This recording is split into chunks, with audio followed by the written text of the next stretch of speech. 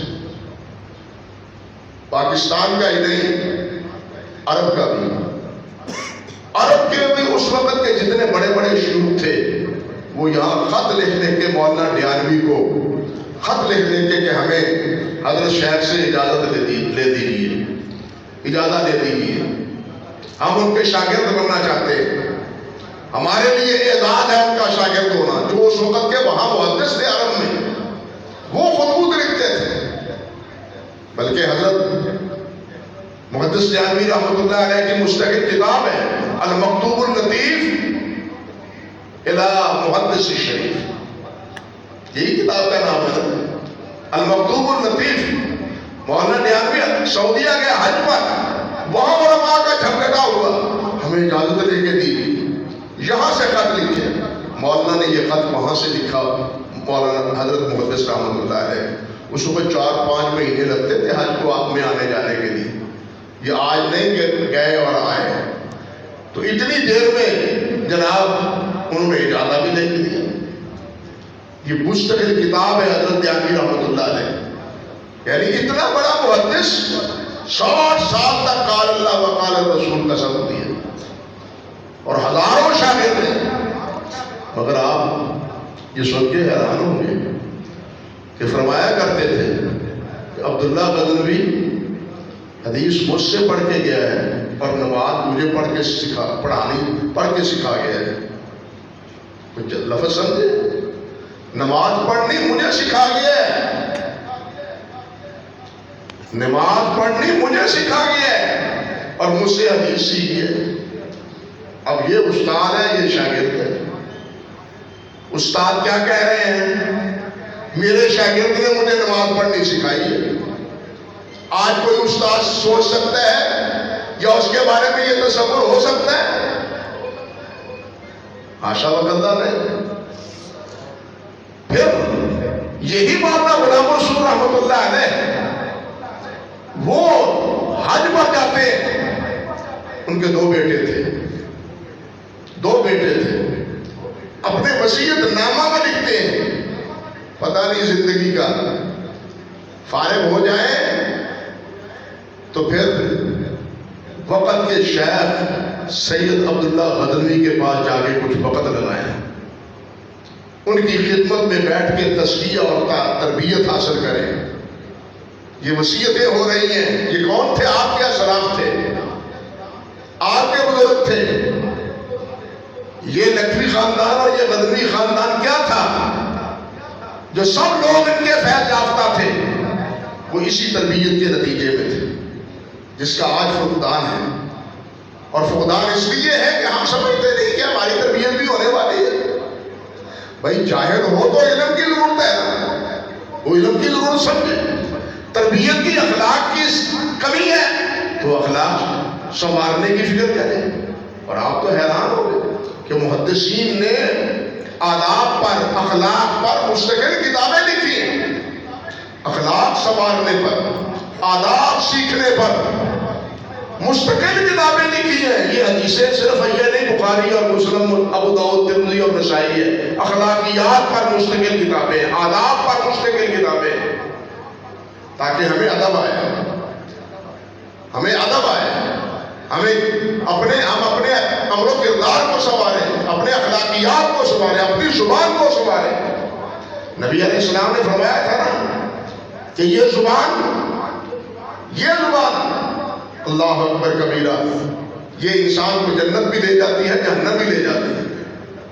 اور آپ نے فرمایا تھا کہ یہی زبان، فرمایا دو چیزوں کی ضمانت تم دے دو، میں تمہیں جنت کی ضمانت دیتا ہوں، ایک یہی زبان کی اور ایک شرمگاہ کی۔ اخلاق میں یہ بنیادی دو کمزوریاں ہیں۔ زبان کے ذریعے یہ کاٹتی، یہ محبتوں کو کاٹتی ہے، رشتہ داروں کو کاٹتی ہے، اور بے حیائی سے اخلاق خاندان گزرتے ہیں، خاندان برباد ہوتے ہیں، گویا ماحول ہی سارا بگڑ جاتا ہے۔ فرمایا جو ان دونوں کی ضمانت دیتا ہے میں اسے جنت کی ضمانت دیتا ہوں۔ نبی علیہ السلام نے اخلاق سنوارے ہیں یا نہیں؟ ہمیں تو فکر ہی نہیں ہے۔ اللہ ہمیں اپنے اخلاق سنوارنے کی توفیق دے، قرآن مجید کو سمجھنے کی، قرآن سے سبق سیکھنے سے۔ قرآن سبق دیتا ہے تزکیہ کی۔ اور آپ مجھے بتلائیں، ایک بات سمجھے، عرض کر لیں کہ علم استاد کے بغیر حاصل ہوتا ہے؟ کیوں نہیں؟ استاد کے بغیر علم حاصل ہوتا ہے؟ نہیں ہوتا نا۔ تو تزکیہ بغیر مزکی کے ہو جائے گا؟ یہ بھی سمجھے، اگر علم استاد کے بغیر نہیں، کوئی کتاب اللہ نے ایسی نازل نہیں کی جو نبی پر نازل نہ کی، نبی پر نازل کی۔ نبی نے کتاب کو پڑھایا ہے اور سمجھایا اور سکھایا ہے، ایسے نہیں۔ مکے والے صاحب عرب یعنی لغت تھے، عربی زبان جانتے تھے، جبرائیل آتے بیت اللہ کی دیوار پر قرآن رکھ دیتے اور اعلان کر دیتے کہ یہ قرآن اللہ کا کلام ہے، پڑھو اور اس پر عمل کرو۔ لیکن ایسے نہیں ہوا۔